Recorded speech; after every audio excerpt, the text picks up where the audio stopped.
ഇപ്പൊ എന്താ പറഞ്ഞത്? എന്റെ മോളെ ഇവൻ ബംഗാളികൾക്ക് ഫുഡ് ആൻഡ് അക്കോമഡേഷൻ കൊടുക്കാൻ പോണെന്ന്. Food and accommodation?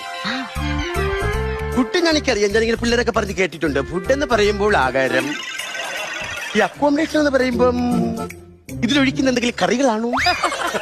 ഇങ്ങനെ വന്നിട്ടേ ഇത്രേ സുന്ദരിയായ നീ ഇവിടെ നിക്കുമ്പോ ഇവനിനി വേറെ വല്ലതും ആണാ ഉദ്ദേശിച്ചത്?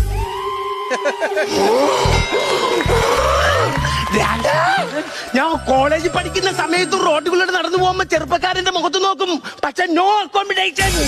ഞാൻ ബസ്സിൽ കയറി യാത്ര ചെയ്യും, കണ്ടക്ടർ കാണും, ഡ്രൈവർ കാണും, പക്ഷെ നോ അക്കോമഡേഷൻ. നിങ്ങൾ ജോലിക്ക് പോകോ, പോയിട്ട് തിരിച്ചുകൂടെ വന്ന് ആഹാരം കഴിക്കോ, എന്നിട്ട് കിടന്ന് ഉറങ്ങോ, പക്ഷെ നോ അക്കോമഡേഷൻ. എന്റെ കുടുംബത്തില് എന്റെ അച്ഛനുണ്ട്, എന്റെ ആങ്ങളമാരുണ്ട്, എല്ലാവരും ജോലിക്ക് പോകും, തിരിച്ചു വരും, പക്ഷേ നോ അക്കോമഡേഷൻ.